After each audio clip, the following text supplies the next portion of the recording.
Well, hello, my beautiful friends. Today we are going to be looking at the spring equinox, the autumnal equinox, which is why I've chosen the significator card for us today. I'm going to roll these dice, get a good look at where our focus is going to be. We have Neptune just dropping out. It landed next to my microphone though, so I do also want to take a moment to say that, as we know, energy is everything. Don't try too hard to force something to fit your meaning, to fit your narrative. This is an opportunity to really let the vibration of what it is that we discuss, that I share here, just influence you and for your highest good, if not just for, a fun, lazy afternoon. But yeah, the words can carry magic. And so it's always my intention to support and uplift and remove blockages for you during these readings, as well as, speak on something so that you arrive at a different awareness, right? So that is my goal.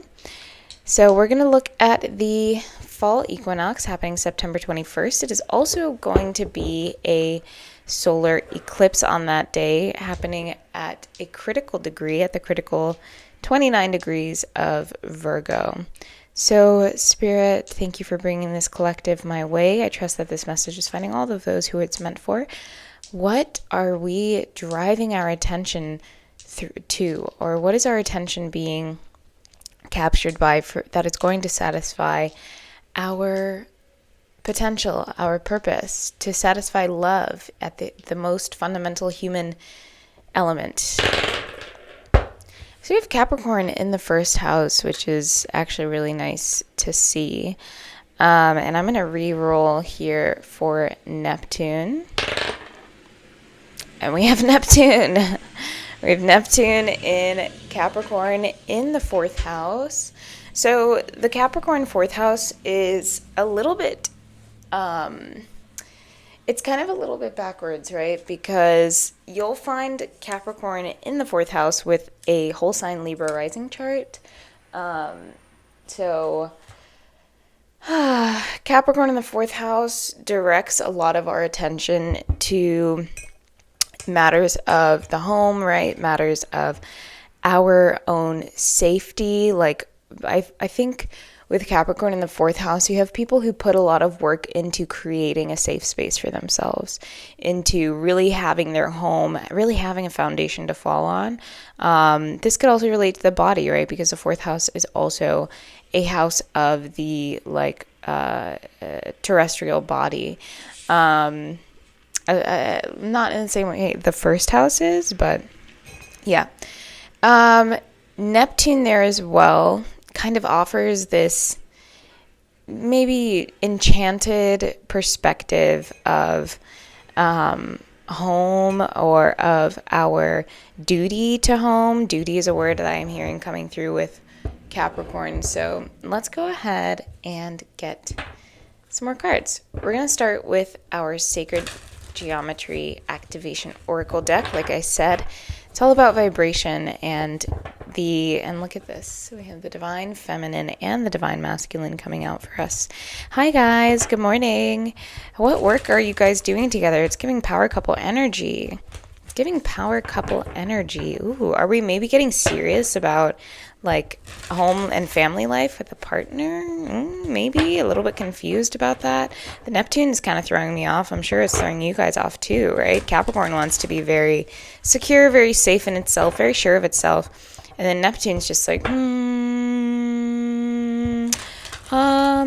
yeah, actually, no, that's not what you thought it was at all. And I don't want to scare anybody. That's not what we're talking about, because Neptune can also be magic. Neptune can also be remembrance, right? And the fourth house is a place of remembrance as well. It's where we access the archetypes of our ancestry, and where we access ancestry as well. So Neptune could just be making that connection a little bit easier, right? Connecting to some of the deeper stuff. So I'm going to clarify this is for the equinox. We have sacral chakra and empowerment, and we're just going to do those two with compassion at the bottom of the deck.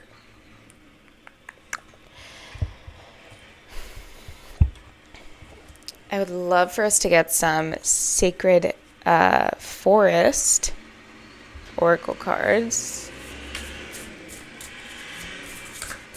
And please forgive all the noise, you guys. I live in Uganda. It's very loud where I live. That is a lot. That is a lot of cards. But the moon is right here. So I kind of want to see it. Even though if it's solar eclipse on the 21st, that is a new moon. And we have air spirit knowledge at the bottom of the deck. Ooh, you guys be knowing things. I think you guys know a lot more than you let out, most likely. So let me get a sip of some liquid courage here. We have our matcha.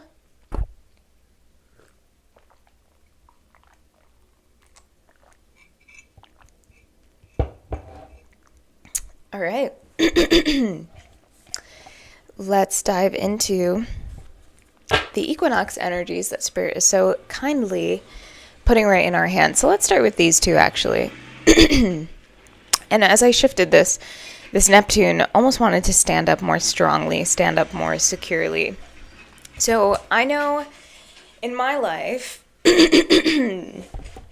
oh, and this is what I wanted to do, is also share like manifestations that I've read, that I've received from other readers that are actually very much coming true. And I am starting a new career, like probably so many other people, because that was read in a collective reading. Starting a new career, one that feels much more aligned with my soul path and with just my conscientious mind. You know, the part of me who is being very deliberate about what it means to be a human being on this planet. So that has been, and I haven't really engaged with many readers since hearing all of that.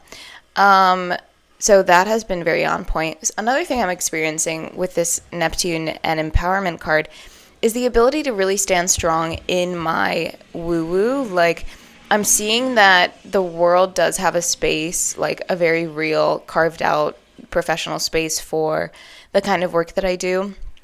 And that is kind of surprising to me. And it represents this, brand new shift in just my whole life and in what I see possible for myself and so forth. But it's giving me a different voice.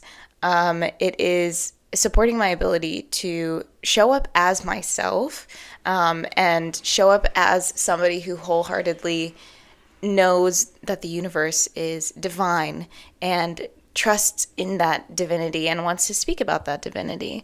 And so maybe you guys are feeling this too, and it could be your own craft, your own art, your own feeling, because that's what sacral chakra is giving me here, is like, it is the fire that kind of drives you a little bit to go into the world, or even to retreat from the world, but to like know that that's what you're doing, to know that this is what you're doing and why, right? That is sacral energy to me. And it may not always be like logical of the mind. It's just your natural creative flow, right? And so you guys may be feeling potentially a little bit more empowerment. I do, however, feel with this Capricorn in the 4th house that it is a little bit restrictive. The Capricorn in the 4th house might want to keep its excuse me. Oh my God, excuse me. Might want to keep its might want to keep itself hidden, might want to really retreat to home and let that be really where its success story lives.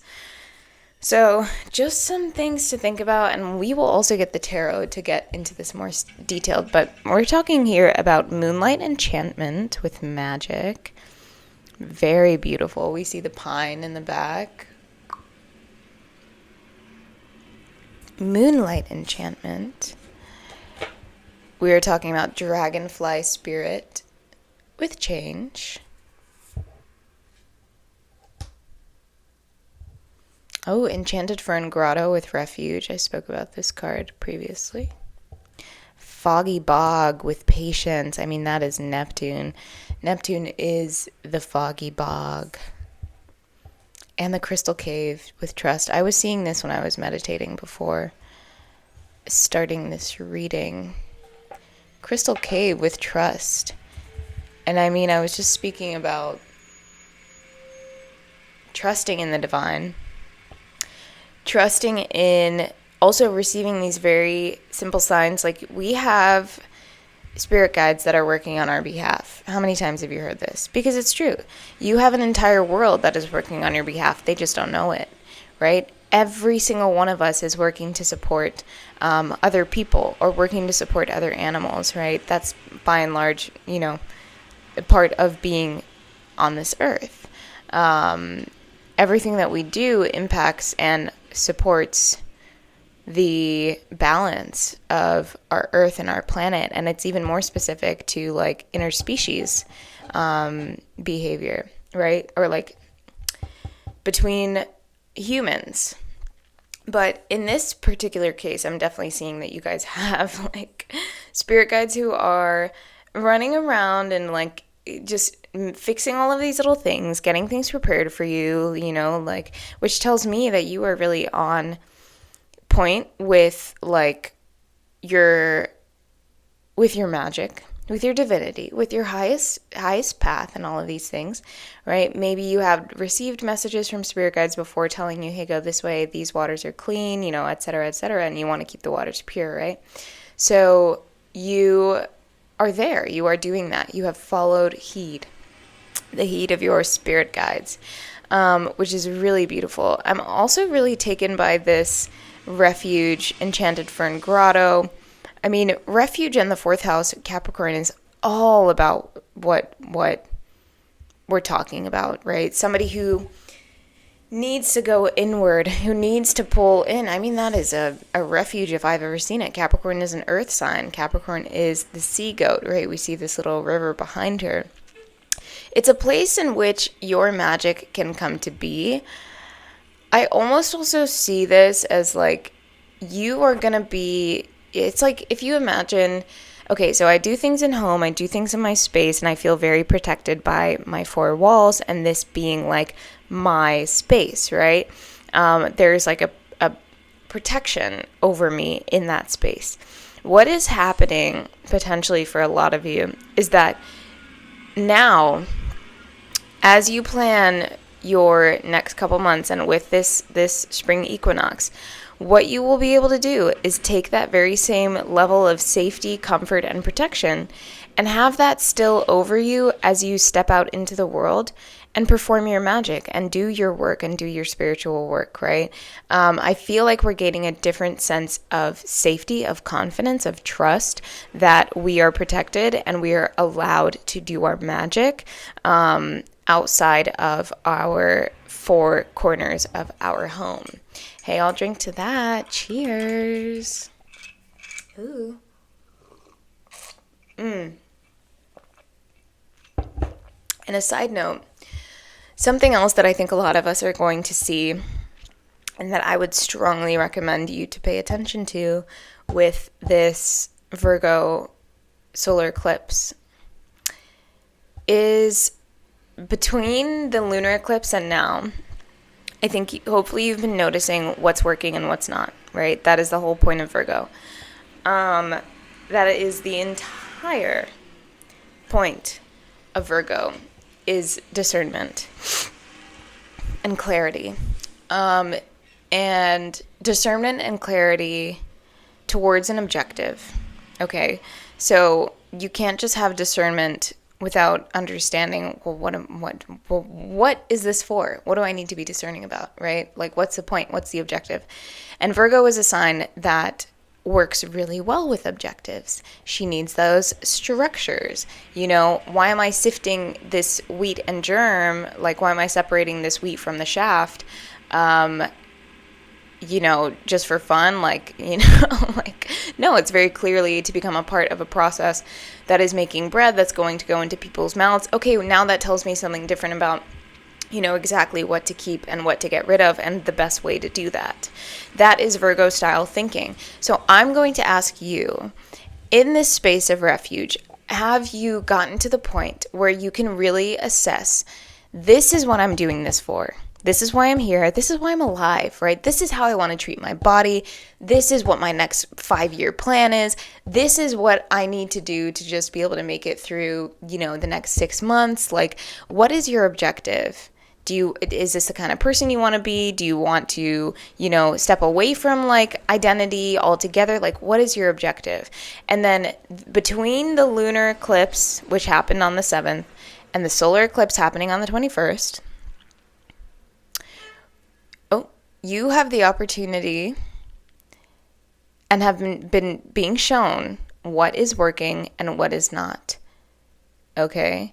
You may have become more sensitive to things. You may be realizing, and this is a perfect time to do this because Neptune and Saturn are also conjunct, so it's the perfect time to with Neptune and Saturn together, what I see, and it's taken me a while to actually formulate this vision, what I see is somebody sitting in a rocking chair with a knife, right, with a pocket knife, and they're whittling away this really strong, fine, beautiful, I don't know what piece of oak, maybe, oak branch, something strong. I'm not sure. I think oak is pretty strong. But they're very carefully, whittling it away. And you don't know if this is going to be, used for a spear, if this is going to be a flagpole. We really don't know what this person is whittling down this branch for, right? But it's this process of slow and calculated, while at the same time unfinished, unformed, right? This slow and calculated removal, but it's still unfinished. And again, you don't know if it's going to be used for something, violent, Aries, right? Or for something, freedom, self-determining, somebody self-determining their freedom, fucking hanging a flag, putting a flag in a post, right? So anyway, so it's a perfect time to do that, to really understand, okay, this is what I'm sensitive to, and it's what I'm sensitive to is my best indicator that I should not be doing that, or I should not be in that environment. Because think about in a refuge, you are where your body, and especially her here with all this lush green, you are where your body needs to be, and there is a perfect symbiosis here, okay? You are supported. You are not being bombarded by horrible sounds, smells, whatever. You are where you need to be to really access safety and peace.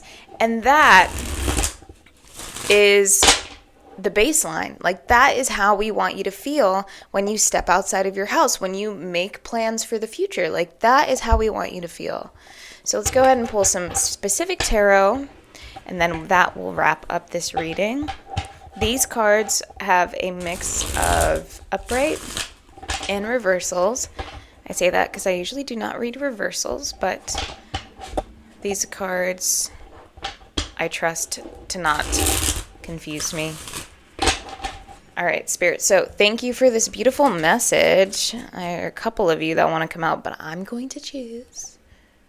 All right, and I wanted to make sure you guys could actually see the cards that I'm about to lay down. Spirit, I'm excited for this solar equinox. Oh, solar eclipse on the equinox. Solar equinox is kind of interesting. Father of Wands in reverse. I said I would pick them. Okay, it's fine. You got it. You got it, girl. Mother of Cups. It feels as though for many of y'all, we are surrendering this very hard this very fiery, maybe very commanding energy with the Father of Wands for something a little more subtle, something a little bit softer. We're coming back to body to heal. We're coming back to, are my waters pure? Have I kept the waters pure, right? Is my heart free from hate? Is my heart free from judgment, as it may easily show up with the Father of Wands, right? And I think a lot of us too, the sacral chakra here is interesting with all of this.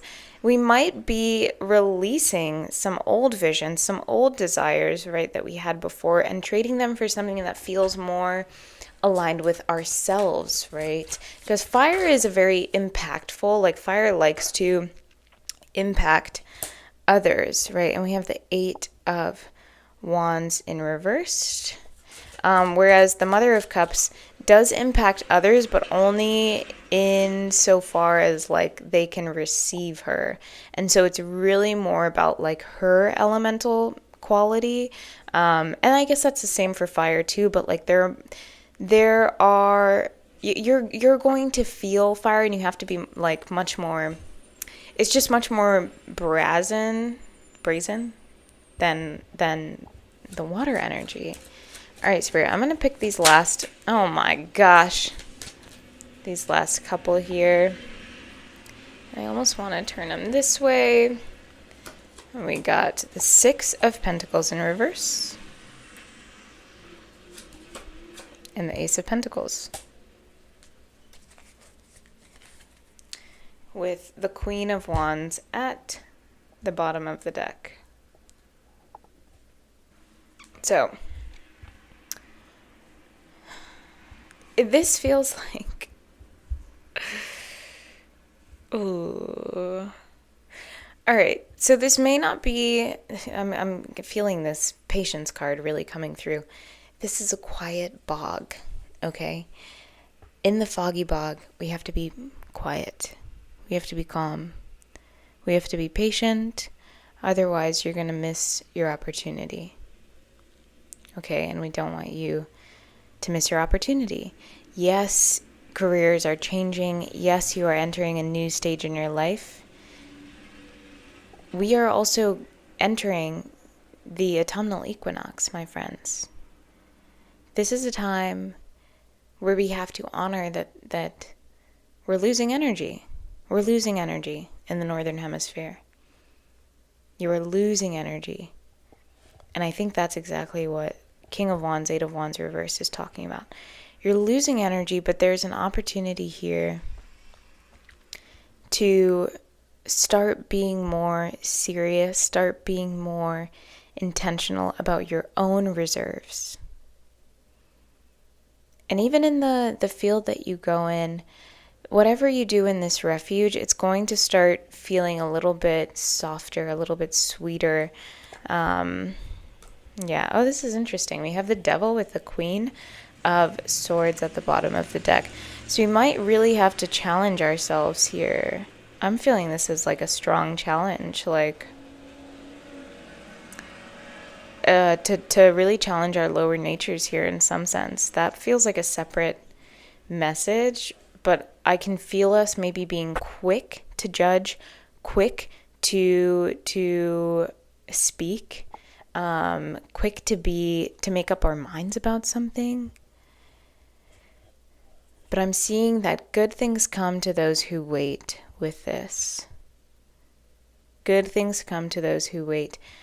Spirit, can you clarify the Six of Pentacles reversed for me? Let's take the top card. Two of Swords, also in reverse. Six. So that's like, don't take this decision. Don't make this decision. Because the Six of Pentacles is receiving or giving, and in this case it would be giving to balance. It'd be giving. But the Two of Swords is like, don't. And it might be asking you a little bit to be a little bit more selfish. But not in the ego, brute ego manner. But a little bit like more reserved with your energy. We are talking about the end of Virgo.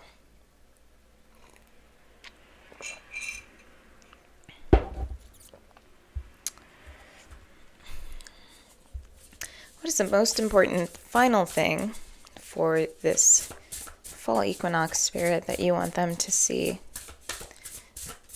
Have we answered everything? Oh my gosh. No, I'm not going to take that one. Anything that we are missing? What is the best focus point? Okay, so we have a passage into prosperity. Look at Sanctuary. This was like, okay, this is Mystic Meadow, and I love that. I'm going to start putting these out. We have water spirit manifesting dreams. I mean, that's exactly what this beautiful young lady is doing right here. But again, it's not active. It's like the energy is not meant to go yet. Foggy bog, patience. We have rainbow waterfall with miracles. You guys, we just have to be patient. You will never be locked out of heaven's gates, okay? I need you to believe that because you're kind, gentle souls. And the universe knows it. I know it. So we have the rainbow waterfalls with miracles, card 26, card 31, card 40, and then card 5. It's like things are happening in succession exactly as how it's meant to. Capricorn in the 4th house with Neptune. Take time, breathe, be patient, allow miracles to fall into your lap. Stick to what you know. Don't try to be excessively flamboyant. Okay, stick to what you know because there is a new seed coming for you here, and we just need to be very discerning. Do not fall into ego traps. All right, keep the waters pure. Keep the waters pure, my friend. Do not really try to stand out too much right now, okay? Again, this was your message for the fall equinox. I hope you guys have a lovely day. Thank you for visiting me here. Please let me know if you'd like to see anything in the future, what your reviews are. I love you guys, and I will see you in the next one.